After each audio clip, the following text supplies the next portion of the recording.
এই শোনো না, আমাদের অন্ধবিশ্বাস চ্যানেলটি যারা এখনো সাবস্ক্রাইব করেননি, প্লিজ সাবস্ক্রাইব করে দাও। আর অল্প কিছু সাবস্ক্রাইবার হলে 1 লক্ষ পরিবার হবে। সবাই প্লিজ সাবস্ক্রাইব এবং বেশি বেশি শেয়ার করে দাও প্লিজ। এবার লাইট জ্বালা, ভালো করে দেখ কোনটায় ডাবের পরিমাণ বেশি, ওটাই উঠবি। ফাহাদ টর্চ জ্বালালো। তাদের সম্মুখে দণ্ডায়মান গাছে সারি সারি ডাব ঝুলে আছে। তা দেখে সামির বলল, গাছে উঠবি কোনটা? একসঙ্গে নাকচ করে সবাই বলল। আমি গাছে উঠতে পারি না। সবার একই উত্তরে রেগে গিয়ে সামির বলল, গাছে উঠতে পারো না তাহলে কি রাতের বেলায় এই বাগানে পেতনির সাথে লুঙ্গি ডান্স করতে এসেছো? মরা কাঠের দল। হাতপর সে রুদ্রের দিকে তাকিয়ে বলল, গাছে উঠ বেডা, তুই না গাছে উঠতে উস্তাদ? না না বাবা, একদম না। এত রাতে গাছে উঠে যদি আমার কিছু একটা হয়ে যায়, আমার বউটার বিয়ের আগেই বিধবা হয়ে যাবে রে। তার কথায় নিহিত তার পিছনে লাথি মেরে বলল, শালা বউহীন, বউ পাগলা ওরফে রুদ্র ছাগলা গাছে ওঠ। চাটি খাবে কিন্তু নিহিত। অসহায় নাদান পেয়ে ফাঁসি দিলি তো? ব্যাপার না, উঠতেছি আমি গাছে। তবে আমার যদি কিছু হয় সব দোষ তোদের। ঠ্যাং ধরে টেনে নিয়ে যাব আমার সঙ্গে সবগুলোকে। রুদ্র বাচ্চাদের মতো মুখ করে গাছে উঠতে যেতে রিশাদ বাধা দিয়ে বলল। আরে দাঁড়াও। রুদ্র হেসে বলল, এই না হলে আমার বন্ধু কিভাবে আমাকে বাঁচালো? আজ থেকে তুমি আমার কলিজার বন্ধু রিশাদ। তোমার কি আটকালো? তুমি না মাত্র বাধা দিলে। ও তো আলাদা কারণে। তোমরা জানো না চুরি করার আগে দোয়া করতে হয়? শালার জিন্দেগি, কোথায় ভাবলাম।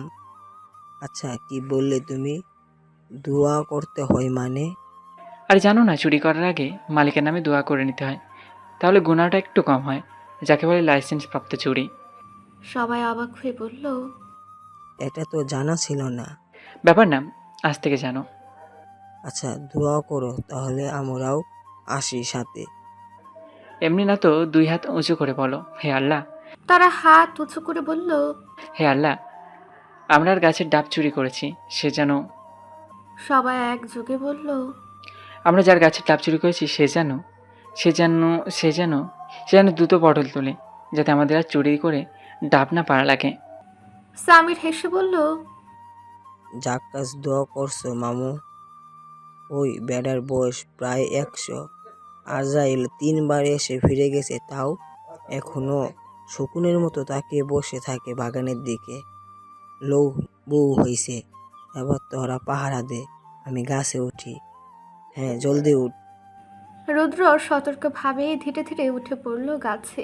সে যখন ঠিক মধ্যভাগে, তখনই ভেসে আসলো কোনো মধ্যবয়সী পুরুষের কণ্ঠ।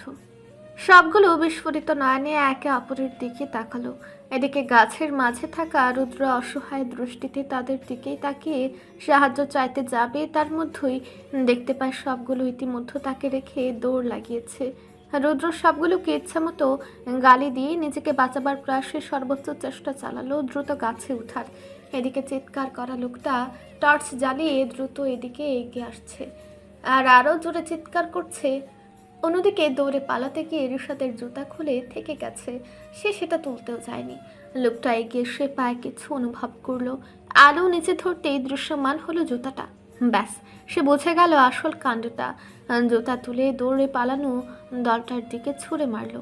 এদিকে তার ছুঁড়ে মারা জুতাটা নিহিতের কাঁধে এসে লাগতে নিহিত বলল, ওর কুত্তার বাচ্চা মারলো রে, বেড়ার তো আর বিয়ে হবে না। জুনায়েদ পাশ থেকে দৌড়াতে দৌড়াতে বলল, আরে ওটা খালেক চাচা, বেড়ার বিয়ে হয়ে গেছে। ও তাহলে বাচ্চা হবে না? বাচ্চাও হয়ে গেছে শালা।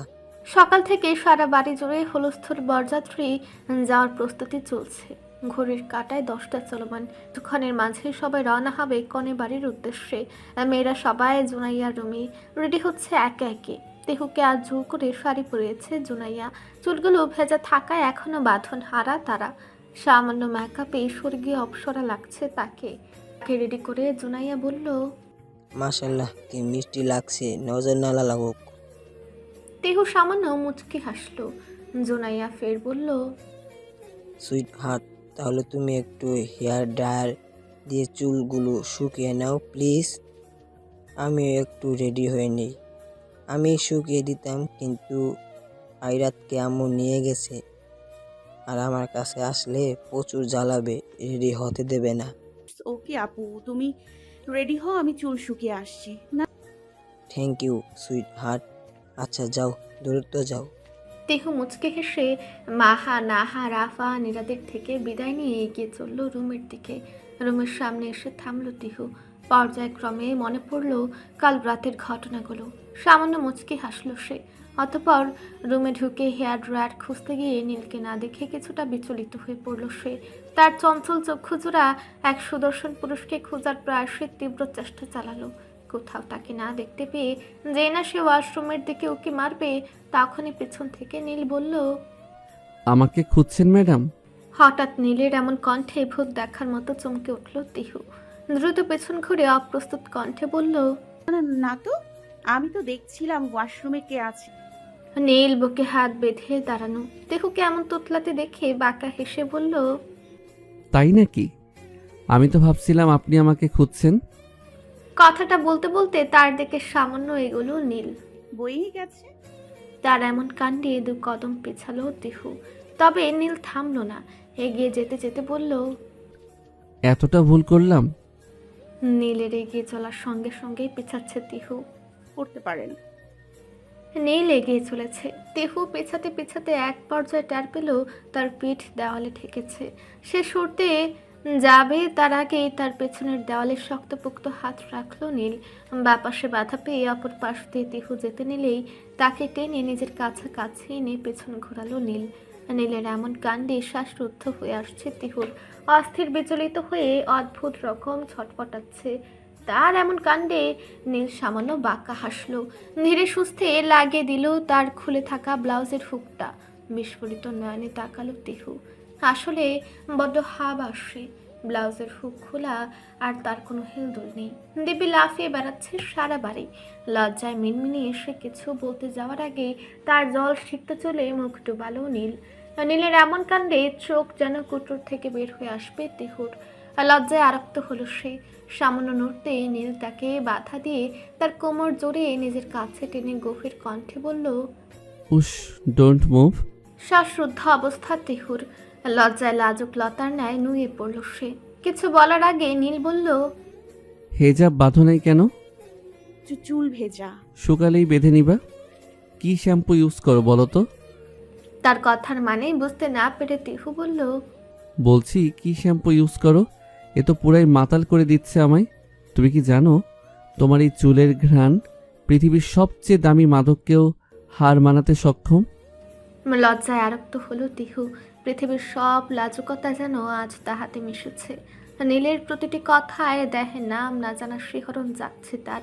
হৃদয়ে তৈরি হচ্ছে অদ্ভুত দোলাচল। প্রস্তুতি শেষে বেলা প্রায় 11টার দিকে সকলে রওনা হলো কুহেলিকার অর্থাৎ খুনে বাড়ির উদ্দেশ্যে। মির্জা মহল থেকে প্রায় ঘন্টা খানিকের পথ। প্রবীণ সদস্যদের মধ্যে আছেন বাড়ির 3 কর্তা। তারা অবশ্য আলাদা গাড়িতে উঠেছেন। সৌভিকের সাথে উঠেছে তার সব ভাইয়েরা।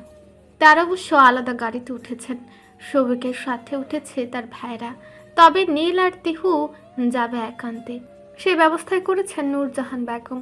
একে একে নবীন প্রাণগুলো বেরোবার কালে নূরজাহান বেগম ফের নিশ্চিত হতে শুধালেন। আমার হুড়পুরিকে নিয়ে আলাদা যাচ্ছ তো নানু ভাই? নীল সম্মতি সূচক মাথা নাড়িয়ে কিছু বলতে যাবে, তার আগে রাফিন অভিমানের সুরে বলল। এক নানু ভাই তো পড়ে আছো নানু, আমার দিকে কোনো খেয়াল আছে তোমার?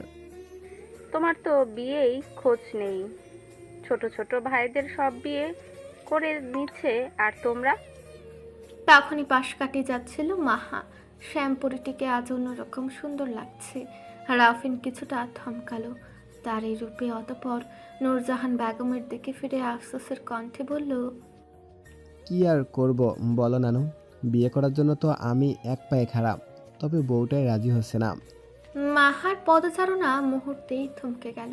রাউফিনের দিকে ভ্রু কুচকে তাকালো সে। এদিকে রাউফিনের কথায় নূরজাহান বেগম বললেন, তাকে কে নারী শুনি যে আমার এত সুন্দর নাতনিটাকে মানা করতে পারে? পৃথিবীর শ্রেষ্ঠ সুন্দরী সে, এই জন্যই তো এত অহংকার তার। এদিকে রাউফিনের এমন কথায় মুখ চেপে হাসছে তিহু। মুহূর্তটাকে আরো বেশি উপভোগ্য করতে এক ঝলক নীলের দিকে তাকালো সে। তবে নীল ভাবলে ক্ষীণ ভঙ্গিমায় মোবাইল স্ক্রলে ব্যস্ত। তিহু তার এমন অনুভূতির শূন্যতায় মুখ বাঁকালো। পরক্ষণেই মাহার কাছাকাছি গিয়ে দাঁড়িয়ে বলল, মাহা কটমুটি তাকাতেই তিহু সরে আসলো সেখান থেকে। তখনও মুখে দুষ্টু হাসি বিরাজমান। মূলত সব জেনে অভিনয় করার মজাটাই আলাদা। বিয়ে বাড়িতে শত শত লোকের ঢল, তবে তার মাঝে বিশেষভাবে তৈরি বরযাত্রীদের অবস্থান। বারকনেও সেখানে উপস্থিত। পুষ্পসজ্জিত বিশাল আসনে বসে আছে তারা।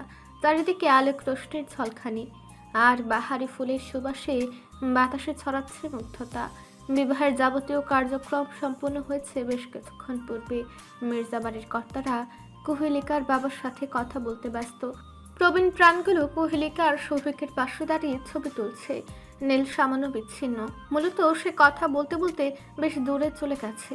তিহু তাকে এমন দূরে দাঁড়িয়ে থাকতে দেখে মুখ বাঁকিয়ে মনে মনে বলল।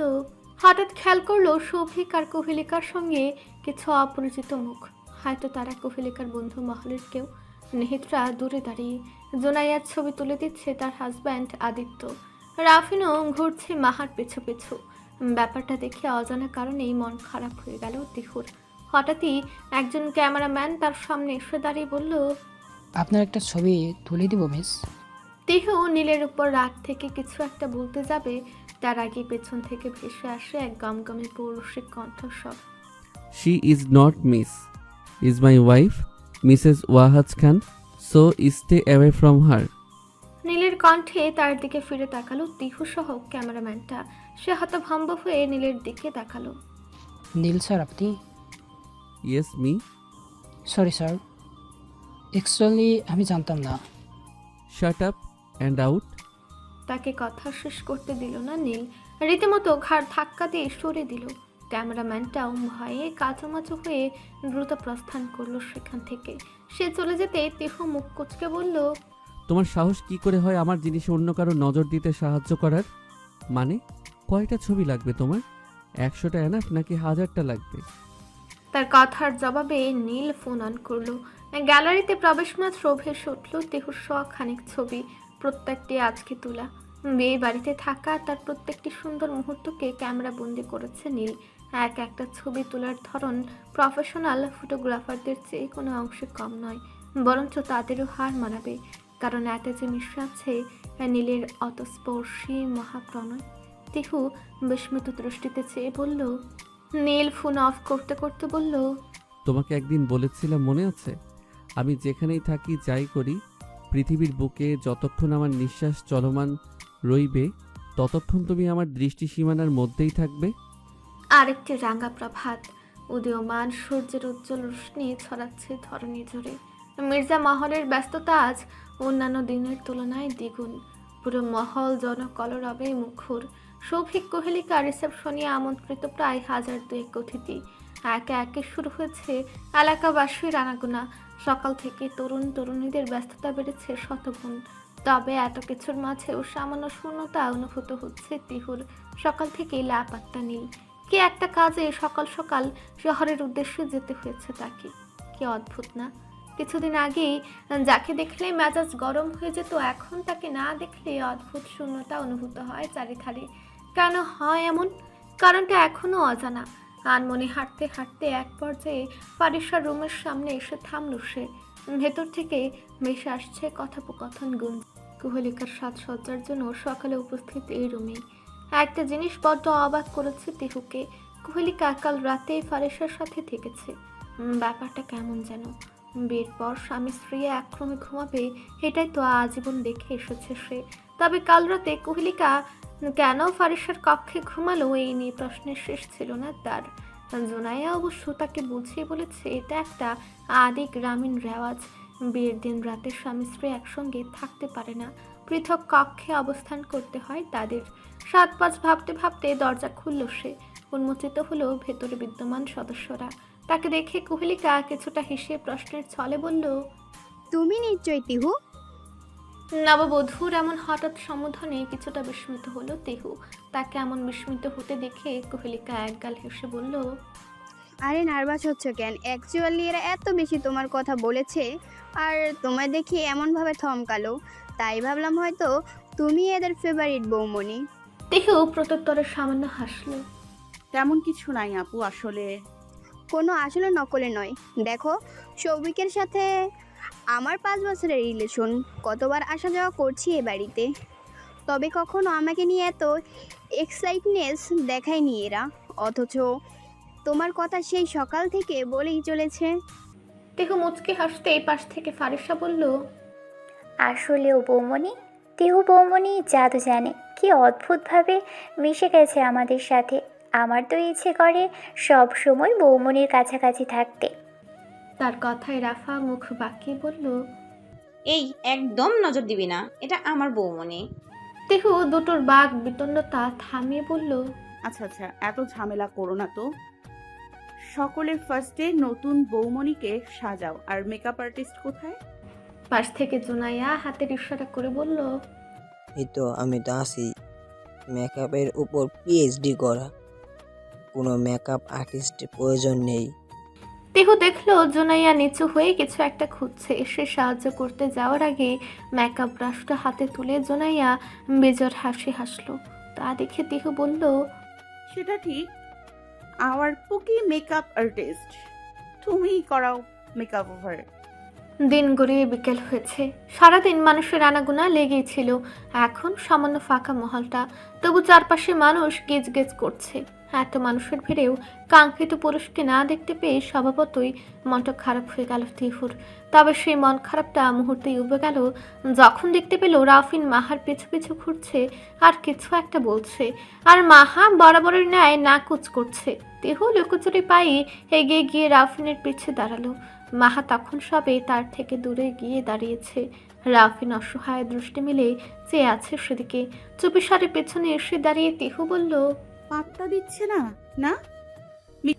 রাফিন ঠোঁট উল্টে কিছু একটা বলতে যাবে, তখনই বুঝতে পারে এটা কার কণ্ঠস্বর। তুরিত ব্যাগে পাশে ঘুরে তাকায় সে। তিহুকে দেখে সামান্য ভরকায়। তার উদ্দেশ্যে বলে, সিস্টার তুমি? তিহু প্রত্যুত্তরে সামান্য দুষ্টু হাসে। রাফিন সামান্য অপ্রস্তুত কণ্ঠে কিছু বলতে যাবে, তার আগেই তাকে বাধা দিয়ে তিহু বলে, মিথ্যা এক্সকিউজ দেওয়ার কোনো প্রয়োজন নেই ব্রাদার, আই নো এভরিথিং। তবে আজ আমার তোমার প্রতি কোনো অভিযোগ নেই, কেননা আমি নিজের চোখে তোমার দৃষ্টিতে মাহার জন্য উন্মাদনা দেখেছি। আর অ্যাজ আ বেস্ট ফ্রেন্ড আমি সর্বোচ্চ চেষ্টা করব ওকে সুখের জন্য which only you can give her. Rafin অবাক দৃষ্টিতে তাকিয়ে বলল, সিস্টার? এমনভাবে তাকিও না ব্রাদার, ও আমার জন্য যা যা করেছে তার কাছে এগুলো সামান্য, অতি নগণ্য। ও না থাকলে হয়তো আমি কখনো নিজের পছন্দের ভার্সিটিতে আমার পড়াশোনাটা কন্টিনিউ করতে পারতাম না। ফ্যামিলির চাপে হয়তো কোনো এক প্রাইভেট ভার্সিটিতে পড়া লাগতো আমার। তাছাড়াও জীবনের অনেক কিছু আমি শুধুমাত্র ওর জন্যই পেয়েছি। ও শুধু আমার বেস্ট ফ্রেন্ড না, আমার আত্মার আত্মা। ওকে ছাড়া আমি অসম্পূর্ণ ব্রাদার। তাই ওর খারাপ আমি কখনো হতে দিব না। ওর সুখের জন্য আমি জীবনের শেষ পর্যন্ত লড়ে যাব। রাফিন মুগ্ধ হাসলো। তিহু এবার চঞ্চলতা মিশ্রিত কণ্ঠে বলল, তবে যাটা আমার একটু বেশি অভিমানী, রকচটা স্বভাবের। ওকে মানাতে হলে বহুত কাঠখড় পোড়াতে হবে তোমাকে ব্রাদার। তবে ডোন্ট ওয়ারি, আমি তোমার সাথে আছি। রাফিন মাহার দিকে ফিরে বলল, শেষ নিঃশ্বাস অবধি লড়ে যাব, তবুও আমি ওকে নিজের করেই ছাড়ব ইনশাল্লাহ। মাহা তখনও জুনাইয়াদের সাথে গল্পে মগ্ন। বোকার সে ট্যারি পেল না তাকে নিয়ে কেমন নিঃশব্দ এক সুখময় চুক্তি হয়ে যাচ্ছে তার কাছের মানুষদের মধ্যে। আরে বর্ডারটা ভালো করে কর, আর বেলির পাপড়িগুলো দিয়ে মাঝখানে কুহেলিকা প্লাস সৌভিক ল্যাব। ঘড়ির কাঁটায় রাত 8টা চলমান। নবীনগুলো সব সৌভিকদের বাসর ঘর সাজাতে তৎপর। কুহেলিকা আর সৌভিক এখনও নূরজাহান বেগমের রুমে হাওয়ায় ধীরে সুস্থে কাজটা করছে তারা। জোনাইয়া গাইড দিচ্ছে সকলকে। তিহুর উপর দায়িত্ব পড়েছে প্রবেশ পথ আর দরজার কার্নিশ সাজানোর। প্রবেশ পথটা সজ্জিত সম্পূর্ণ হলেও দরজার কার্নিশার উপরের ফুলগুলো সেট করতে বেশ বিপাকে পড়তে হলো তাকে। তার উচ্চতার তুলনায় দরজাটা বেশ উঁচু, তাই নেহিতকে দিয়ে একটা চেয়ার জোগাড় করে তার উপর দাঁড়িয়ে সাজাচ্ছিল সে। আরে মামা, অত চিন্তা করছো কেন? কাল না হয় আরেকবার যাব, দেখবো কার বুকে কত পাটা। আমার সামনাসামনি আসতে বলো। হঠাৎ নীলের কণ্ঠে হতচকিত তিহু। কার্যত হাতটা থেমে গেল মুহূর্তেই। সারাদিন পর কাঙ্ক্ষিত পুরুষের কণ্ঠে ক্লান্ত শান্ত চক্ষুদয় চঞ্চল হলো। খুঁজে ফিরল তাকে। সামান্য ঝুঁকেও নীলকে দেখতে না পেয়ে আরেকটু ঝুঁকল সে। এদিকে তার ভারে সামান্য দুলে উঠল চেয়ারটা। ভারসাম্য হারে সে পড়ে যেতে নিতেই কোনো শক্তপোক্ত পৌরসিক হাত দ্রুত এগিয়ে এসে আঁকড়ে ধরল তাকে। নিবিড় বন্ধনে আবদ্ধ করল তার ক্ষীণ কায়া। এদিকে পড়ে যাওয়ার ভয়ে চোখ মুখ খিচে রেখেছে তিহু। তবে মুহূর্ত খানেক অতিবাহিত হওয়া সত্ত্বেও মনে হলো এখনো হাওয়ায় দুলে আছে সে। শরীরে পৌরসিক দৃঢ় বাঁধন অনুভূত হতেই মস্তিষ্ক সজাগ হলো তার। পিটপিটিয়ে চোখ খোলা মাত্র দৃশ্যমান হলো নীলের উদ্বিগ্ন মুখশ্রী। নিজেকে সামলাতে পারো না তো ওই চেয়ারে উঠেছিলে কেন? সামান্য রাগই শুনেলো তার কণ্ঠস্বর। মূলত উদ্বিগ্নতাই এই অবস্থা। যদিও সে ভালো করে জানে তিহু পড়ে যেতে যাওয়ার কারণ। সে ফরিদ সাহেবের সঙ্গে কথা বলতে বলতে আসলেও তার নজর আদতে তিহুর দিকে ছিল। এই জন্যই তো হে যাত্রায় রক্ষে হলো তিহুর। আসলে শাট আপ ইডিয়েট! তুমি জানো এখন যদি আমি না থাকতাম তাহলে কি হতে পারতো? কতটা ব্যথা পেতে তুমি? তিহুকে কথা বলতে না দিয়ে ধমকের স্বরে এক নাগারে কথাগুলো বলে উঠল নীল। ধমকের স্বরে হলেও তাতে মিলেছিল তীব্র প্রেমময় উদ্বিগ্নতা, এক অদ্ভুত অস্থিরতা। আসলে আমি তিহু কথাটা বলতে বলতে নীলের থেকে সামান্য সরে যেতে নিতেই হাতে থাকা সুতোয় টান লেগে উপরে সজ্জিত ফুলের পাপড়িগুলো তীব্র ভারী বর্ষণের ন্যায় ঝরে পড়ল তাদের উপর। পাপড়ির মিষ্টি সুবাস আর নরম ছোঁয়ায় পরম আবেশে চোখ বুঝল তিহু। নীলমুগ্ধ দৃষ্টিতে তাকালো তার পানে। তবে সেই দৃষ্টি বিনিময়ের সময়সীমা ছিল মাত্র কয়েক মুহূর্ত। এতক্ষণ চুপ করে থাকা দৃশ্যগুলো উপভোগ করা জোনাইয়া, নিহিত, রাফা, নীরা, ফারিসা, ফাহাদ, সামিরা, মাহা এবার হৈ হৈ করে উঠল। জোনাইয়া, মাহা, ফারিসা আর রাফা একযোগে গিয়ে উঠল। তাদের কলিতা শেষ হতে না হতেই নিহিত, ফাহাদ, সামির সিটি বাজিয়ে গিয়ে উঠল। ঘুর ভাঙল তিহু নীলের। নীল শীতল দৃষ্টি নিক্ষেপ করলো তাদের দিকে। মুহূর্তেই পিনপত নীরবতা বিরাজমান হলো কক্ষ জুড়ে। তিহু উঠতে যেতে নীল বাধা দিল তাকে। অতি সন্তর্পণে ধীরে ধীরে নামানো পূর্বক কোলে তুলে নিল তাকে। তার কাণ্ডে বিস্ময়ে স্থবির হয়ে পড়ল তিহু। বিস্ফোরিত নয়নে তাকালেও কোনো ভাবান্তর দেখালো না নীল। তাকে নিজের শক্ত পৌরসিক বন্ধনে আবদ্ধ করে এগিয়ে চলল রুমের দিকে। এদিকে তারা যেতে একে অন্যের দিকে দৃষ্টি বিনিময় করে অদ্ভুত রহস্যময় হাসলো সবগুলো, যেন কোনো গোপন পরিকল্পনায় সার্থক হয়েছে তারা। রুমে এসে তবে তিহুকে নামালো নীল। বিস্মিত তিহু স্তব্ধ নির্বাক, এখনো কল্পলোক থেকে বের হতে পারেনি। প্রথম দিন রেগে থাকার দরুন এতটা বিস্মিত না হলেও আজ পুরাই থ বনে গেছে। এদিকে তাকে নামিয়ে আর কোনো ভাবান্তর দেখালো না নীল। হ্যাঙ্গারে ঝুলিয়ে রাখা টাওয়েলটা হাতে নিয়ে সোজা এগিয়ে গেল ওয়াশরুমের দিকে। দীর্ঘ এক শাওয়ার শেষে প্রায় অর্ধ ঘন্টা পর ওয়াশরুম থেকে বের হলো নীল। আর ঠিক তখনই খাবার হাতে রুমে প্রবেশ করলো তিহু। তবে রুমে ঢুকেই নীলের দিকে তাকিয়ে চোখ কুটোর থেকে বের হয়ে আসার উপক্রম তার। নীলের সর্বশরীর উন্মুক্ত, কোমরে জড়ানো একখানা টাওয়াল শুধু। নগ্ন বক্ষের উপর বিন্দু বিন্দু জলকণারা নির্লজ্জের ন্যায় খেলা করছে। টুপটুপে গড়িয়ে পড়ছে তারা। তিহু এমন অনাকাঙ্ক্ষিত দৃশ্যে অবাকের চূড়ায় পৌঁছে হাঁ হয়ে রইল। কখনো নীলকে এমন ভাবে দেখেনি সে। নীল অপর হাতে অন্য আরেকটা টাওয়েল নিয়ে এগিয়ে আসলো তার দিকে। এতক্ষণ বেশি চুলগুলো মুছছিল সে। তবে তিহুকে দেখে মুহূর্তেই থেমে গেল তার হাত। হাতে রাখা টাওয়েলটা ছুঁড়ে ফেলে এগিয়ে এসে আলতোভাবে স্পর্শ করলো তিহুর সুতীক্ষ্ণ নাকের ডগা। সামান্য চাপ দিয়ে দুষ্টু হেসে বলল, এভাবে কি দেখছেন ম্যাডাম? অতপর সামান্য ঝুঁকে কানে কানে ফিসফিসিয়ে বলল, ক্রাশ খেলেন নাকি? তিহু হাকচোখে তাকালো, অপ্রস্তুত কণ্ঠে বলল, না, আমি কেন ক্রাশ খেতে যাব? অদ্ভুত তো। না, যেভাবে তাকিয়েছিলেন তাই আর কি আমি ভাবলাম। তাকে কথা শেষ করতে দিল না তিহু। প্লেটটা সেন্টার টেবিলে রেখে বলল, তাহলে আপনার জন্য এক বালতি সমবেদনা আর নিজের ভাবনাটাকে পকেটে পুরে রাখেন।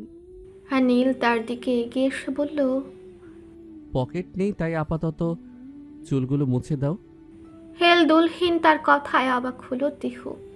চুল মুছে দিব মানে? বাংলা কথা বোঝো না? বুঝি, কিন্তু আপনার মতো ব্রিটিশদের বলা কথায় সামান্য ডাউট আছে আমার। আমি ব্রিটিশ? তা নয়তো কি? আর আপনি এভাবে টাওয়াল পরে দাঁড়িয়ে আছেন কেন আমার সামনে? হ্যাঁ, লজ্জা করছে না? দ্রুত ড্রেস চেঞ্জ করে আসুন। বললাম তো চুলটা মুছিয়ে দাও। পারবো না। যান না, যান। নিজের ফেভারিট মুন্নিকে বলুন চলুন মুছিয়ে দিতে। নূর, সামান্য ধমকের স্বরে কথাটা বলতেই তিহু মুখ গোটালো। এমনিতেই নির্লজ্জের মতো একখানা টাওয়াল পেঁচিয়ে তার সম্মুখে দাঁড়িয়ে আছে আর তার উপর তাকে চোটপাট দেখাচ্ছে। সে রুম থেকে বেরিয়ে যেতে নিতেই নীল খাপ করে তার হাতখানা ধরে বসলো। তিহু ঘুরে কিছু বলতে যাওয়ার আগে তার ওড়নাটা এক টানে খুলে নিজের মাথায় রাখলো নীল। তার এমন কাণ্ডে বিস্ময়ের সীমা চূর্ণ করে তাজ্জব বনে গেছে তিহু। আমতামটা করে কিছু বলার আগে নীল বলল, কথা না বাড়িয়ে চুল মুছে দাও। বড্ড ক্লান্ত আমি, তোমার সাথে তর্ক করতে আর ভালো লাগছে না। প্লিজ নূর। আকুতি পূর্ণ কণ্ঠে মন গলল তিহুর। তবু নীলের এমন কাণ্ডে কিছুটা রাগ দেখে সে বলল, সব সময় এমন ওড়না ধরে টানাটানি করেন কেন? হ্যাঁ, নির্লজ্জ পুরুষ। যেখানে ওড়নার মালিকের উপর অধিকার আমার সবচেয়ে বেশি, সেখানে এই তুচ্ছ ওড়নার প্রসঙ্গ আসছে কোথা থেকে? তিহু চুপ করলো। পায়ের বৃদ্ধা আঙ্গুলে ভর করে মুছে দিতে লাগলো নীলের জল সিক্ত চুলগুলো। তবে উচ্চতায় নীলের বক্ষের থেকে সামান্য লম্বা হওয়ায় কাজটাতে বেশ ব্যাক পেতে হচ্ছে তাকে। এদিকে তার এমন অবস্থায় মুখ চেপে হাসছে নীল। তা দেখে কিছুটা ক্রোধিত কণ্ঠে তিহু বলল, বজ্জাত বেটা, অমন করে না হেসে একটু হেল্পও তো করতে পারেন। ওকে। ছোট স্বরে কথাটা বলে তিহুর কোমর আঁকড়ে ধরল নীল। মুহূর্তে নিজের সঙ্গে মিশে সামান্য উঁচু করলো তাকে। তার এমন কাণ্ডে তিহু তড়িৎ ব্যাগে বলল, কি করছেন? কেন হেল্প? তুমি না বললা হেল্প করতে? এটা হেল্প? তা নয়তো কি? এটা কোন ধরনের হেল্প? আমি তো শুধু বলছিলাম একটু ঝুঁকতে। এই মেয়ে শোনো, সবসময় এত বেশি কথা বলো কেন? আর কথাগুলো ক্লিয়ারলি বলতে পারো না? আমি কথা ক্লিয়ারলি বলি না, নাকি আপনি এক লাইন বেশি বোঝেন? যা বোঝার বোঝা হয়ে গিয়েছে, এখন আর কিছু পরিবর্তিত হবে না। এইভাবেই চুল মুছো দ্রুত। মানে কি? নামান আমাকে বলছি। Shut up stupid. এইভাবেই মুছো, না হলে এক আছাড় মারবো। তিহু নাক কুচকে তাকালো, ফুস করে বলল, বজ্জাত বেটা। আনমনে চুল মুছতে লাগলো। দুষ্ট হেসে তাকালো নীল। মনে মনে বলল, ব্যাডা না, তোমার নেতা। মুক্ত ডানায় ভর করে উড়ে চলা পাখির ন্যায় উড়ে চলেছে দিনগুলো। আর তার সঙ্গে অলক্ষ্যে কখন যেন অতিবাহিত হয়ে গেছে কতগুলো অমূল্য ক্ষণ। অতিবাহিত হয়েছে সপ্তাহ খানেক। কুহেলিকা সৌভিক বিবাহের তৃতীয় দিন রীতি অনুযায়ী কুহেলিকার বাড়িতে গিয়েছিল। 2 দিন হলো ফিরেছে তারা। কাল রাতে সবাই মিলে সিদ্ধান্ত নিয়েছে জাফলং শহরটাকে ঘুরে দেখবে। বিশেষত সেখানকার পাহাড় আর হ্রদ সামনাসামনি দেখার তীব্র আকাঙ্ক্ষা তাদের। শেষমেশ সৌভিক বলল সপ্তাহ খানেকের একটা ট্যুর দেবে তারা সিলেটের মধ্যেই। আর যেহেতু তাদের রিসর্টের বিজনেস আর জাফলংয়ের গাঢ় পাহাড়ের কাছে শৈলবাস নামক তাদের একটা বিখ্যাত রিসর্ট আছে, তাই কাল সেখানে যাবে তারা। সকাল থেকে চলছে সেই তোড়জোড়। নবীন প্রাণগুলো উঠেছে রাফিনের ছাদ খোলা জিপটায়। নেহিত, রাফা, নীরা আর রিশাদ, গাড়িতে সৌভিক, কুহেলিকা, মুন্নি, ফারিসা, নাহা আর ফাহাদ। নীলের জিপে শুধুমাত্র সে আর তিহু। এদিকে সামির জায়গা না পেয়ে রুদ্রার বাইকে উঠেছে। আয়রাত ছোটা হওয়ায় জোনাইয়া আর আদিত্য আলাদা বাইকে যাবে। সবার অবস্থান কাঙ্ক্ষিত জিপে হলেও মাহা ঠায় দাঁড়িয়ে আছে। তা দেখে তিহু তার দিকে ফিরে তড়িঘড়ি কণ্ঠে বলল, কিরে, তুই উঠিস না কেন? দ্রুত ওঠ, বেলা হয়ে যাচ্ছে তো। মাহা প্রত্যেকটা গাড়িতে তাকিয়ে বলল, উঠবো কোনটাতে? সবগুলোই তো বুক। তিহু এক ঝলক প্রত্যেকটা গাড়ির দিকে তাকালো। অতঃপর ড্রাইভিং সিটে বসা রাফিনের পাশের সিট খালি দেখে মৃদু হেসে বলল, ওই তো ব্রাদারের পাশে একটা সিট খালি, ওখানে গিয়ে বস। মাহা সামান্য অপ্রস্তুত হলো তিহুর কথাই। না থাক, আমি বরং যাব না। তার কথার তীব্র বিরোধিতা জানালো প্রত্যেকে। রাফা বলল, কেন মাহা আপু, বৌমনি তো বলছে, আর এমনিতেও বড় ভাইয়ার পাশে তো সিট খালি আছে, তুমি ওটাতেই বসো না প্লিজ। তার সঙ্গে সায় মিলালো প্রত্যেকে। রাগের দরুন মাহা ভেতর আগ্নেয়গিরির অগ্নুৎপাত হলেও বাহিরে প্রকাশ করলো না তা, শুধু শীতল দৃষ্টি নিক্ষেপ করলো ঠোঁট চেপে মুচকে মুচকে হাসতে থাকা রাফিনের পানে। অন্যদিকে তাকে এভাবে তাকিয়ে থাকতে দেখে স্থবির হয়ে পড়ল রাফিন। সামান্য ঢুক গেল, যার অর্থ আমার কোনো দোষ নেই। তবে পরক্ষণেই মাহা বাঁকা হেসে বলল, আচ্ছা উঠছি আমি। সম্পূর্ণ কথাটা রাফিনের চোখের দিকে তাকিয়ে বলল মাহা। তাতে ভয় আরও প্রগাঢ় হলো রাফিনের। মাহা ধীর পায়ে হেলে দুলে চেপে উঠে বসলো রাফিনের দিকে, তেমনি বাঁকা হেসে বলল, কি ব্যাপার, গাড়ি স্টার্ট দিচ্ছেন না কেন mister? I am really too much excited for this journey. Rafin ভারত দৃষ্টিতে তাকালো। সে খুব ভালো করে জানে এই মেয়ের মতিগতি। কখন না গাড়ি চলাকালে লাথি মেরে গাড়ি থেকে ফেলে দেয় তাকে। সিট বেল্টটা শক্তপোক্ত করে বাঁধল সে।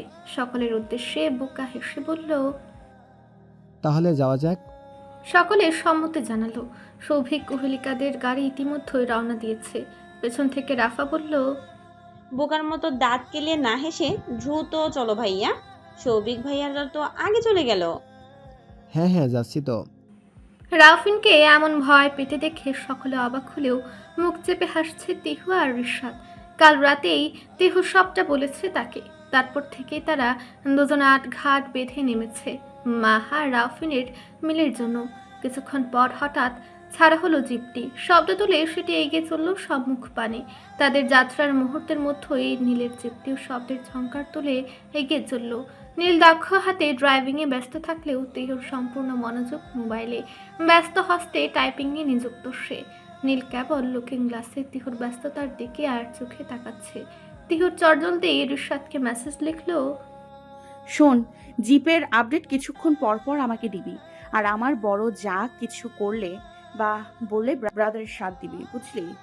সঙ্গে সঙ্গে অপর পাশ থেকে reply, don't worry, I'll handle. But Maha আর রুপিন ব্রোয়ের কেমিস্ট্রি তো জমে ক্ষীর। বেরি এখনও ব্রোকে ভয় দেখাচ্ছে, আর ব্রোয়ের অবস্থা না দেখার মতো। আচ্ছা, খেয়াল রাখিস আর আপডেট জানাস। বাই। ওকে। রিশাদের রিপ্লাই দেওয়ার সঙ্গে সঙ্গে তিহুকে একটা ভেবে জলদি হাতে আবারও টাইপ করলো, আর হ্যাঁ, তোর তো আবার ক্যারেক্টারের প্রবলেম। একদম আমার ননদের দিকে নজর দিবি না শালা। প্রথমত আমি তো শালা নই, মিসেস মহিলা আক্তার বেটি। কিছুদিন পর তোর ননদের বর হব, তাই সম্মান কর। আর আমার ক্যারেক্টার প্রবলেম তোর নিজের কি শালি? যেই ডামা দেখিস সেই ডামার নায়কের প্রেমে পড়িস। আর হ্যাঁ, মোটেও এমন না, যদিও আমার একদম সামনে, তাই একটু আর কি। ব্যাস কথাটুকু অসমাপ্ত রেখেই অফলাইনে হয়ে গেল রিশাদ। মনে মনে কপাল চাপড়ালো তিহু। কুকুরের লেজ ঘি দিয়ে টানলেও সোজা হয় না। গাড়ির গতি মন্থর। ধীরে ধীরে তাই এগিয়ে চলেছে গন্তব্যের দিকে। ভেতরে বসে থাকা কপত কপতি জোড়া নির্জীব ভঙ্গিমায় বসে আছে। নীলবশ বেশ কয়েকবার সানগ্লাসের আবরণে বদ্ধ চক্ষুদয় দ্বারা লুকিং গ্লাসের আড়ালে আগোচরে তিহুকে পর্যবেক্ষণ করছে। তবে তিহুর দৃষ্টি রাস্তার দুধারে সবুজ পথটার দিকে স্থির। মাঝে মাঝে মনটা আকুপাকু করে উঠছে কিছু বলার জন্য, তবে মুহূর্তেই কোনো এক অলিক কল্পনার দরুন স্থির হচ্ছে তা। নতুবা সদা চঞ্চল তোতা পাখির ন্যায় বকবক করতে থাকা মেয়েটির এমন শান্তরূপ বিরল। তবে ব্যাপারটা যেন পছন্দ হচ্ছে না নীলের। দক্ষ হাত জোড়া স্টিয়ারিংয়ে রেখে সে বলল, হঠাৎ এমন শান্ত হয়ে যাওয়ার কারণ? তিহু ভ্রু কুঞ্চনপূর্বক প্রশ্নাত্মক কণ্ঠে বলল, তার মানে কি আপনি বলতে চাচ্ছেন যে আমি সবসময় বকবক করি? Somehow like that. মানে আপনি কি আমাকে বাচাল বলতে চাচ্ছেন? সেটা আবার কখন বললাম? মাত্রই কি নীল নিজের কপাল নিজেই চাপড়ালো যেন। কোথায় এসে চেষ্টা করছে যাতে মেয়েটা একটু কথা বলে, তা না ঝগড়া শুরু করে দিয়েছে। আল্লাহ জানেন ভবিষ্যতে আর কি কি সহ্য করতে হবে তাকে। কথা বলছে না কেন? বলার জন্য তো তুমি আছোই, আমি শুনছি তোমার একমাত্র নীরব শ্রোতা হিসেবে। তিহু কিছুক্ষণ চুপ করলো, পর মুহূর্তে কি একটা ভেবে বলল, কখনো কারোর প্রেমে পড়েছেন? ব্যাস সঙ্গে সঙ্গে থেমে গেল গাড়িটা। বিস্ফোরিত নয়নে তার দিকে তাকালো নীল। তিহু তার এমন কাণ্ডে অপ্রস্তুত কণ্ঠে বলল, গাড়ি থামালেন কেন? আমি তো শুধু এমনি। তাকে কথা না শেষ করতে দিয়ে ফের গাড়ি স্টার্ট করলো নীল।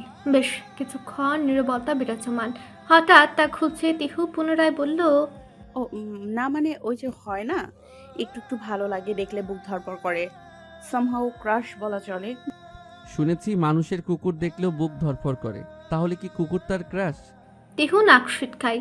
সে কি প্রশ্ন করলো আর লোকটা কি উত্তর দিল? বুঝেছি, আপনি কখনো ক্রাশ ট্রাশ খাননি। কিছুক্ষণ নীরব থেকে আবার বলল, কিন্তু শুনলাম আপনি নাকি অনেক মেয়ের ক্রাশ, আবার আপনার কোনো ক্রাশ নেই, ব্যাপারটা কেমন না? শাট আপ স্টুপিড, সর্বক্ষণ এমন উল্টাপাল্টা কথা বলো কেন?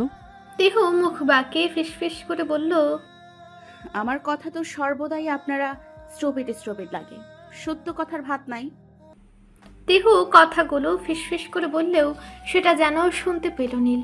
তবে কিছু না বলে শুধু নিশ্চুপ ভঙ্গিমায় গাড়ি চালিয়ে চলল সম্মুখ পানে। এতক্ষণ চারিদিকে শান্ত থাকলেও হঠাৎই বায়ুর প্রবল তুপে এলোমেলো হয়ে গেল নীলের সেট করে রাখা চুলগুলো। তিহু বেশ কয়েকবার সেদিকে তাকিয়ে একটা শুকনো ঢুক গিলল। লোকটিকে মারাত্মক সুদর্শন লাগছে, ঠিক ওই গ্রিক গড নামে খ্যাত ঋত্বিক রোশনের মতো। তিহুর ইচ্ছে করছে চুলগুলোকে স্বহস্তে আরো উলট পালট করে দিতে। মনে বাজছে ডলি শান্তির বহু পুরনো গানের কয়েকটা কলি। বৃক্ষ এলোমেলো চুলগুলোই, মনটা চায় যেন হাত বুলোই, দুহাতে আদর করি মুখটাকে, হৃদয়ে বেঁধে রাখি সুখটাকে। শব্দগুলো কখন যে হৃদয়ের মণিকোঠা থেকে মুখে বেরিয়ে এসেছে তারই পায়নি তিহু। এদিকে তার এমন গানে অবাক দৃষ্টিতে তার দিকে তাকালো নীল। তিহু বুঝলো কি বোকামিটা না করে ফেলেছে সে। চটজলদি নিজের দৃষ্টি দূর পাহাড়ের পানি নিক্ষেপ করলো। তার এমন লাজুকতায় তার দিকে ফিরেই মুচকি হাসলো নীল। গাড়ি চলছে উঁচু নিচু পথটা দিয়ে, মাঝে মাঝে ঝাঁকুনি দিচ্ছে সেটা, যার দরুন কেঁপে উঠছে ভেতরে বসা যাত্রীগণ। রাফিন বারংবার মাহার দিকে তাকালেও মাহা নিষ্প্রাণ দৃষ্টিতে সম্মুখ পানে তাকে রুশাদ ব্যাপারটা খেয়াল করছে আর মজা নিচ্ছে। কথাগুলো জমিয়ে রাখছে পরবর্তীতে মাহাকে খ্যাপানো আর তিহুকে বলার জন্য। হঠাৎ করে রাফা বলল, ও ভাইয়া, তোমার জিপে কি কোনো সাউন্ড সিস্টেম নাই? হ্যাঁ আছেই তো। তাহলে এমন মরার মতো বসে আছো কেন? একটু বাজাও না, বোরিং লাগছে। তাই না নীরা? সামান্য ধাক্কা দিল নীরাকে, তাতে ধ্যান ভাঙল নীরার। এতক্ষণ লোকচুরে দৃষ্টিতে রিশাদকে পর্যবেক্ষণ করছিল সে। তবে রিশাদ তার সামনাসামনি বসলেও একটিবারের জন্য তাকায়নি তার দিকে। রাফার কথায় অপ্রস্তুত কণ্ঠে সে বলল, হ্যাঁ হ্যাঁ। তার এমন কথায় সকলে অবাক দৃষ্টিতে তাকালো তার পানে। সাধারণত এমন প্রশ্ন সে এড়িয়ে চলে অথবা না বলে, কেননা গান বাজনা তত একটা পছন্দ করে না সে। সারাদিন পড়াশোনাতেই বিভোর থাকে। তবে আজ এমন বিপরীত উত্তরে রাফিনও পিছন ঘুরল। সকলের এমন দৃষ্টির মুখে স্থবির হয়ে পড়ল নীরা। সে তো কিছু শুনতে পায়নি। সে প্রশ্ন করার আগে রাফা বলল, দেখো তো, নীর পর্যন্ত আজকে বোর হয়ে যাচ্ছে। তার সামনে রিশাদের পাশে বসে থাকা নিহিত বলল, সঙ্গদোষে লোহা বাসে, কবারটা আসলেও সত্য। নইলে নীরের মতো কেউ আবার গান পছন্দ করতে পারে? তাদের থামিয়ে রাফিন বলল, আচ্ছা আচ্ছা থাম তোরা, ঝগড়া করিস না, আমি গান দিচ্ছি, কি বলো মা? মাহার দিকে ফিরে সম্বিত ফেরার ন্যায় সে বলল, ইয়ে মানে আচ্ছা দিচ্ছি। বহু কষ্টে সাউন্ড সিস্টেমটায় একটা গান চালালো সে। মৃদু মন্দ শব্দ তুলে বেজে চলেছে গানটা। চাই না মেয়ে তুমি অন্য কারো হও, পাবে না কেউ তোমাকে তুমি কারো নও। চাই না মেয়ে তুমি অন্য কারো হও, পাবে না কেউ তোমাকে তুমি কারো নও। তুমি তো আমারই, জানো এই হৃদয় তোমারই। ও তোমাকে ছাড়া আমি বুঝি না কোনো কিছু যে আর। পৃথিবী জেনে যাক তুমি শুধু আমার। গানের তালে তালে দৃষ্টি বিনিময় হচ্ছে প্রত্যেক জোড়া কপত কপতির। এ যেন শুধু একটি গান নয়, এখানে উপস্থিত প্রত্যেকটা মানবের মনের কথা। কি জানি কি ভেবে রিশাদ প্রথমবারের মতো নীরার দিকে তাকালো। নীরা আগে থেকেই তাকিয়ে থাকায় সঙ্গে সঙ্গে দৃষ্টি বিনিময় হলো তাদের। তৎক্ষণাৎ তড়িৎ ব্যাগে দৃষ্টি সরালো নীরা। কারণহীন মুচকি হাসলো রিশাদ। এদিকে নিহিত সে শুরু থেকে রাফার দিকে তাকিয়ে আছে, আর রাফা গানটার সঙ্গে সঙ্গে লিপসিং করছে। একে একে গাড়িগুলো এসে থেমেছে পাহাড় আর হ্রদের মাঝামাঝি বিখ্যাত রিসোর্ট শৈলবাসের সম্মুখে। গেট পেরিয়ে একে একে ঢুকছে সেগুলো। বাইকে আসার দরুন রুদ্র আর সামির বহুত আগে এসে পৌঁছেছে। এক প্রকার সকলকে স্বাগতম জানিয়ে ভেতরে প্রবেশের সহায়তা করছে তারা। সকলের প্রবেশের মিনিট 10 পর নীলের জিপটা প্রবেশ করলো। তা দেখে রাফিন সৌভিকের কাঁধে হাত রেখে বলল, দেখেছিস ভাই সৌভিক, কি জামানায় এসে পড়লাম রে। আমাদের গুরু গম্ভীর নেতা সাহেবও দেখে বউয়ের পাল্লায় পড়ে বউ পাগল হয়ে গেছে। বউকে সঙ্গে করে নিয়ে আসবে বলে জিপটাতে আর কাউকে উঠতেও দিল না। আর তার ভাই হয়েও কিনা আমি এখনো সিঙ্গেল, এত কষ্ট করে রাখবো আমি। সৌভিক সামিরদের উদ্দেশ্যে বলল, ওই কেউ একটা বদনি দে তো, রাউফনের কষ্টগুলো একটু সঞ্চয় করি। রাফিন নাক সিটকে দূরে সরে আসলো। শেষ পর্যন্ত কিনা বদনি? তোর জন্য ওটাই বেস্ট, তাই ডোন্ট আন্ডার এস্টিমেট শালা। উহা একটা পবিত্র পদার্থ। ওয়াক্থু, চুপ কর শালা বদের হাড্ডি।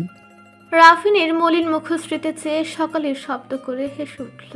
তবে পূর্ববর্তী কথার প্রেক্ষিতে তখনও গুরু গম্ভীর দৃষ্টি নিক্ষেপ করল নীল। মাহা নিশ্চুপ ভঙ্গিমায় পাশ ফিরে দাঁড়িয়ে আছে। তিহু তার কাছে আসার আগে দেখতে পেল মনের ভ্রু কুঞ্জনরত গম্ভীরতায় কালো মুখশ্রী। তিহু ঠোঁট চেপে হাসল। অতঃপর তাকে পেরিয়ে যেতে যেতে ফিস ফিস করে তার কানের ধারে বলল, trust me, you are looking like a মুখ পড়া হনুমান। মুন্নি কাটমুটে তাকালো তার দিকে। তেহু সেভাবে উচ্ছ্বাসিত দৃষ্টি নিয়ে ঠোঁটের কোণে দুষ্টু হাসির রেখা নিয়ে এগিয়ে চলল মাহার দিকে।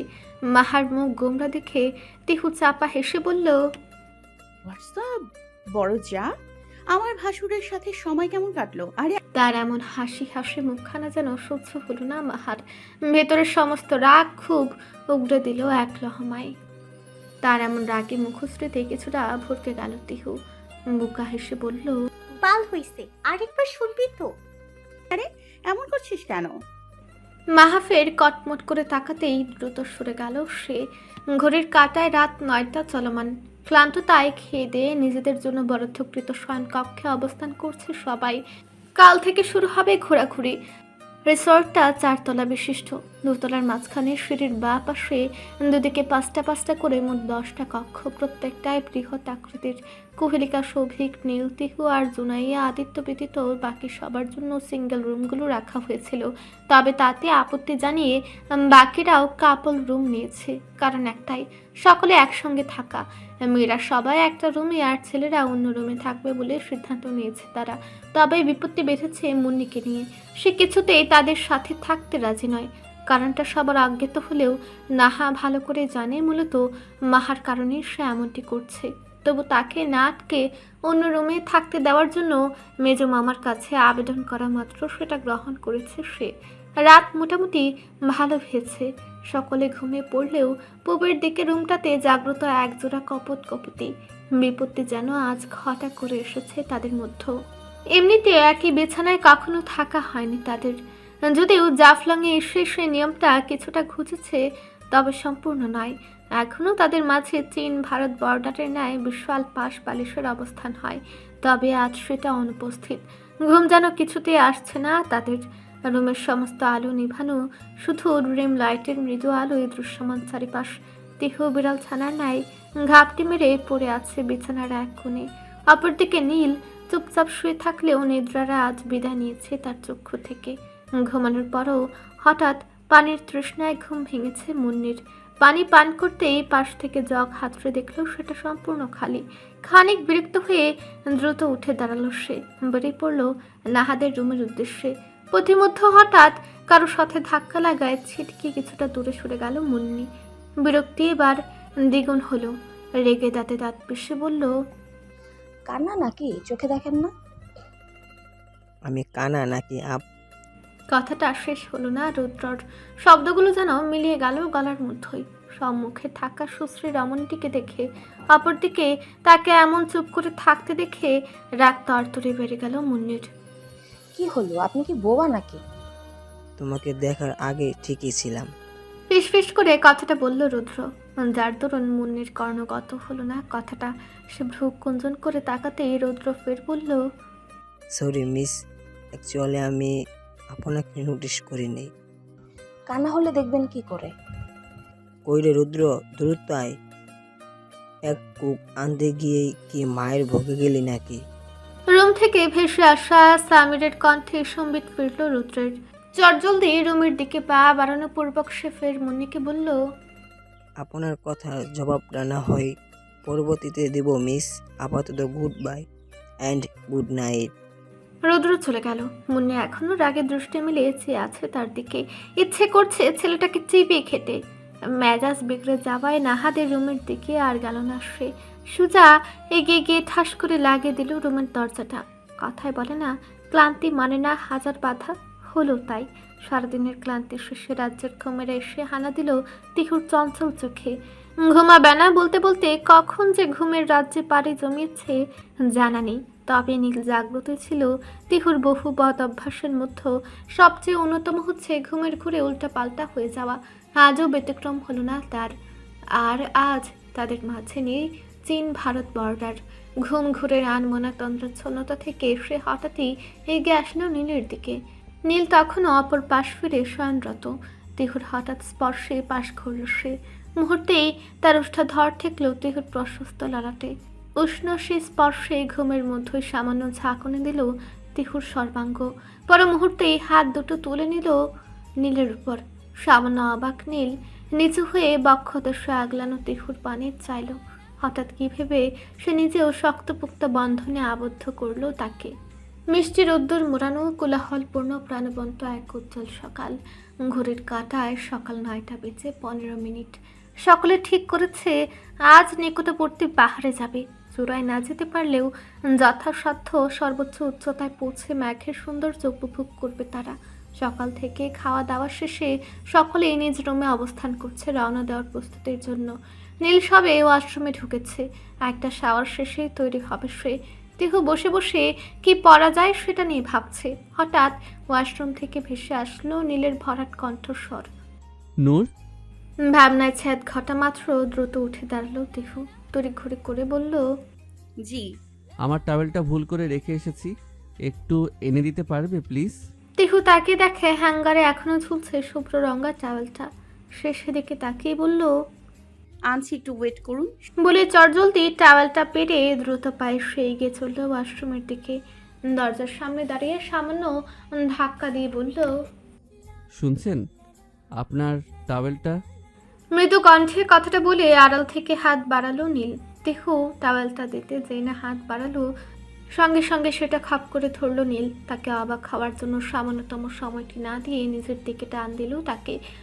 আকস্মিক স্পর্শের দৃঢ় টানে ভারসাম্য হারিয়ে ওয়াশরুমে প্রবেশ করলো তিহু। মুহূর্তের মাঝে অনুভব করলো কারো প্রশস্ত বক্ষ দেশে নিজ অবস্থান। ওয়াশরুমে দরজা ততক্ষণে বদ্ধ হয়েছে। তিহু মুখ তুলে এক ঝলক নীলের দিকে তাকালো। ক্রোধিত কণ্ঠে কিছু বলতে যাবার ঠিক আগ মুহূর্তে নীলের জলস্নাত সুদর্শন মুখাবয়ব নজর কাড়ল তার। উপরের সাবার থেকে এখনো শ্রাবণের ভারী বর্ষণের ন্যায় জলকণারা ঘুরিয়ে পড়ছে, সিক্ত করছে তাকে। পানির তীব্রতায় ভিজে যাচ্ছে তিহু নিজেও। তবে সেদিকে কোনো হেলদোল নেই তার। সমস্ত মনোযোগ আকুল নিবিড় মুগ্ধ দৃষ্টি তখনও নীলেতে স্থির। এদিকে রাগের পরিবর্তে তাকে এমন তাকিয়ে থাকতে দেখে ঠোঁট চেপে মুচকি হাসল নীল। সামান্য ঝুঁকে তার কানের কাছে ফিসফিসিয়ে বলল, কি দেখছেন মিসেস খান সাহেবা? মিসেস খান সাহেবা কথাটা একটু বেশি গভীর কণ্ঠে বলল সে। সর্বাঙ্গে মৃদু প্রেম পরশের অদ্ভুত স্পর্শ অনুভব করল তিহু। মৃদু ঝাঁকুনি দিয়ে শিরশির অনুভূতি জাগ্রত হলো তার দেশ জুড়ে।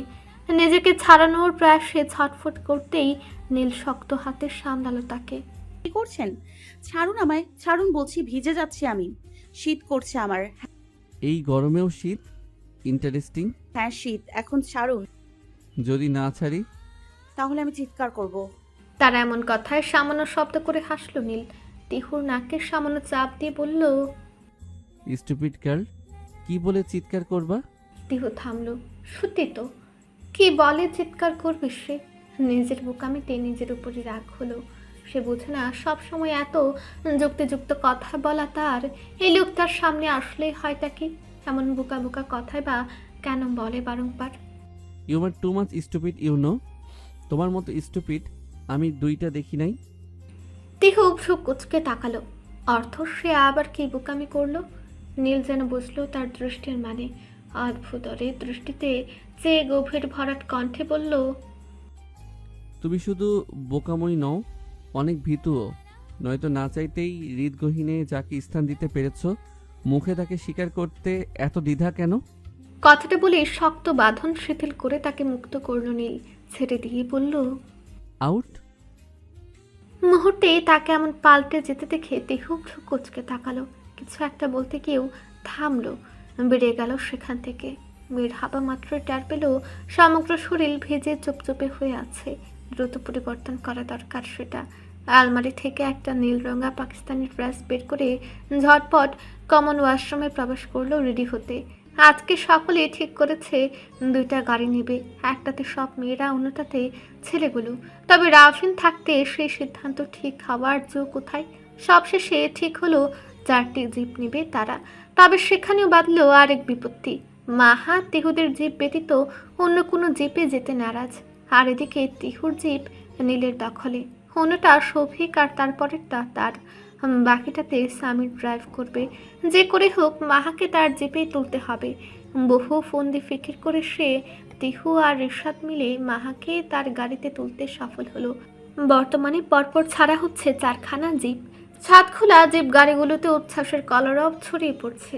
নীলের পাশের সিটে তিহু, পেছনে রিশাদ, নিহিত, নীরা আর রাফা। রাফিনের পাশের সিটে মাহা, পেছনে ফাহাদ, ফারিসা, মুন্নি আর নাহা। সৌভিকের গাড়িতে কুহেলিকা, জুনাইয়া, আদিত্য আর তাদের রাজকন্যা আয়রাত। সামিরের গাড়িতে আয়াজ, রুদ্র আর জুনায়েদ। জিপ চলছে উঁচু নিচু, কখনো বা সমান্তরাল পথ দিয়ে। হঠাৎ রাফিন বলল, কি ব্যাপার, আমরা ঘুরতে যাচ্ছি না মরাবাড়ি? গান টান কি কিছু হবে না? এদের দ্বারা হবে না ভাইয়া, আপনিই শুরু করুন। ঠিক আর চোখে তাকালো কুহেলিকার দিকে। তুমি কি আমাকে ইনসার্ট করলে? কুহেলিকা জিভ কেটে বলল, না তো, অপমান করলাম। তাদের কাণ্ডে হেসে উঠল সকলে। সৌভিক প্রথমে, রাফিন পরক্ষণে নীলের দিকে ফিরে বলল, সংসারে আগুন লাগাতে রাউফিন সেরারেও। তুই কিছু বল ব্রাদার। নীলের কথা কেড়ে নিয়ে তিহু মুখ বাকি বলল, উনি শাট আপ ছাড়া ভিন্ন অন্য কিছু বলতে পারেন না নাকি?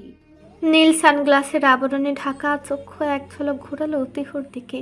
পাশ থেকে সৌভিক বলল, দেখ দেখ, তোর এখানেও লাগিয়েছে আগুন, কিছু কর ভাই। তোরা এত সাহস থাকে তুই কর না, নীলকে কেন উস্কাচ্ছিস? তোর আর মানা গেল না? বউয়ের সামনে অপমান। নির্ভয়, আমি শুরু করলাম, তুই শুধু আমার সাথে থাকিস। পর মুহূর্তে কুহেলিকার দিকে ঘুরে সে বলল, ওকে, এমনিতেও বিয়ের আগে তুমি আমাকে বহুত জ্বালিয়েছো, তোমার কথা মেনে নিচ্ছি। তবে তোমাকেও গাইতে হবে, শুধু তোমাকেই নয়। সে গলা ছড়িয়ে তিহুর উদ্দেশ্যে বলল, আওয়ার লিটল সিস্টার, আমাদের গৌরবভক্তি নেতা সাহেব যদি গান গায়, তোমাকেও কিন্তু তার রিপ্লাই দিতে হবে। তিহু কিছু না ভেবে বলল, আরে ভাইয়া, আগে গাইতে তো বলুন।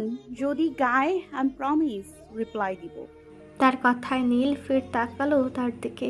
সামান্য উঁচালো বাম সুখানা। তাতে যেন সম্বিত ফিরল তিহুর। মনে পড়ল জাফলংয়ে আসার দিনের ঘটনা। তবে পরক্ষণে নিজেকে সাহস জোগাতে মনে মনে বলল, তুই একটু বেশি ভাবিস তিহু। ওই দিন তো শুধু ব্রো ছিল, আজ সকলে আছে। আর এই গুরু গম্ভীর লোক কি কোনোদিন এদের সামনে গান করবে নাকি? তার ভাবনায় ছ্যাদ ঘটিয়ে রাফিন বলল, আরে ডোন্ট ওয়ারি শুভ, এমনিতেও আমরা ছেলেরাই গাইব, কারণ সেই সৎসাহস শুধু আমাদেরই আছে, তাই জিতবো আমরাই। আপনি কি আমাদের আন্ডার এস্টিমেট করলেন ভাইয়া? তাকে কথা শেষ করতে দিল না রাফিন। মাহার দিকে তাকিয়ে বলল, শুধু গান জানলেই হয় না সিস্টার, সকলের সামনে সেটা গাইতে সৎসাহস লাগে। তার কথার মর্ম বুঝে তিহু চাপা হাসল। মাহা আর দৃষ্টি নিক্ষেপ করলো রাফিনের দিকে। তিহু পিছনে একবার রিশাদের দিকে তাকালো, অতঃপর মাহার দিকে ফিরে বলল, এটা আমাদের মান সম্মানের প্রশ্ন দোস্ত। পূরণ করাই লাগবে, কিন্তু কি বলো কুহু? পাশের গাড়ি থেকে কুহেলিকাও চিৎকার করে বলল, হ্যাঁ হ্যাঁ মাহু, এদেরকে দেখিয়ে দিতে হবে কিন্তু। মাহা কিছু বলতে গিয়েও থামলো, বুঝলো রাউফিনের চাল। আর এখন এমন একটা অবস্থা, না পারছে সরে আসতে, না তো পারছে অন্য কিছু বলতে।